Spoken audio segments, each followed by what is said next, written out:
नमस्कार पटल पुस्त करब पटल निয়েছি आस्ते आस्ते এগুলির গাটা আমি চিড়ে চিড়ে দিয়েছি প্রত্যেকটা পটলের এরকম করে চিড়ে চিড়ে দিয়েছি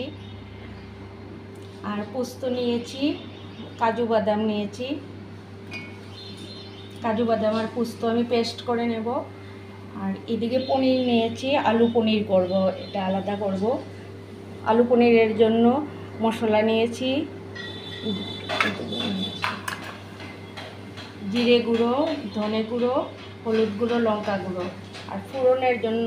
আলু পনিরের ফোড়নের জন্য আদা নিয়েছি আর দুনো তরকারির জন্যই আমি 5 ফোড়ন নিয়েছি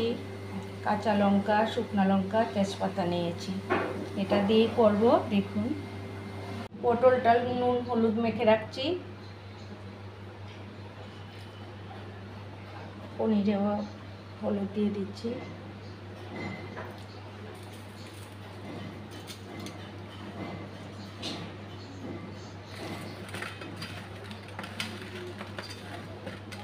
ভালো করে মেখে পটলটা আগে ভেজে নিচ্ছি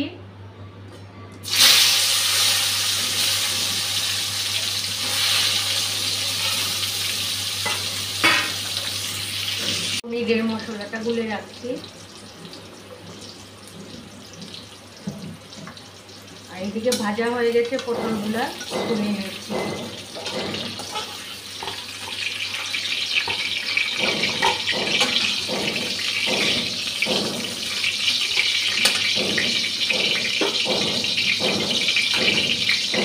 শুকনো লঙ্কাটা আগে দিয়ে দিলাম শুকনো লঙ্কাটা ভাজা হয়ে গেছে কাঁচা লঙ্কা দিয়ে দিচ্ছি অল্প 5 ফোড়ন দিয়ে দিচ্ছি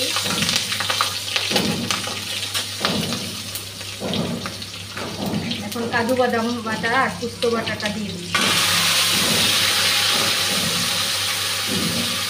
জল দিয়ে দিচ্ছি পুড়ে যাতে না যায় আর যেহেতু কাজু বাদাম দেওয়া বারবারই নাড়তে লাগবে নাড়লে কাজু বাদাম তাড়াতাড়ি পুড়ে যায় অল্প হলুদ গুঁড়ো দিয়ে দিচ্ছি আর কোনো মশলাই দেব না ভালোভাবে ভাজা হয়ে গেছে পোস্ত আর কাজু বাদামটা এখন ভেজে রাখা পটলটা দিয়ে দিলাম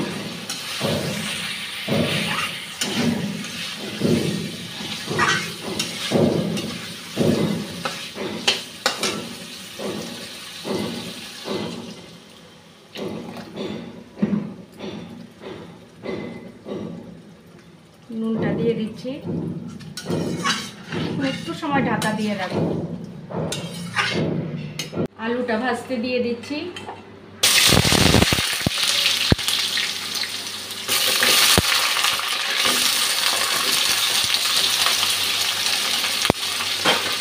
জল ছিল একদম ছিটকে পড়েছে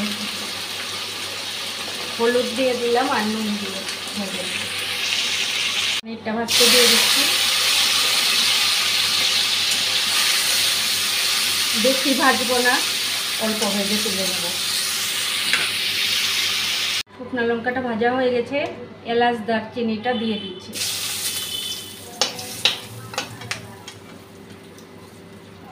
তেজপাতাটা দিয়ে দিলাম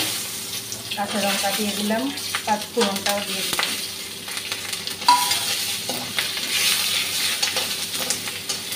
এখন গুলে রাখা মশলাটা দিয়ে দিচ্ছি বাটাটা দিয়ে দিচ্ছি মশলাটা ভালোভাবে ভেজে নিয়েছি এখন আলুটা দিয়ে দিচ্ছি পনিরটাও আজকে দিয়ে দিচ্ছি আলুটা আগেই ভাজার সময় সেদ্ধ হয়ে গেছে নাহলে পনির পরে দেই আমি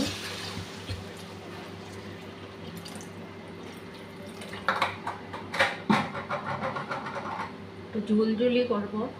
নুন দিয়ে দিচ্ছি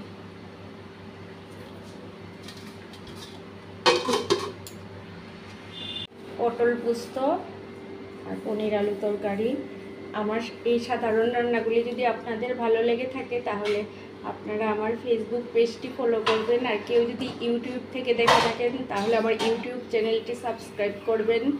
সবাই ভালো থাকবেন সুস্থ থাকবেন আজকের মতো এখানেই বিদায় নিচ্ছি।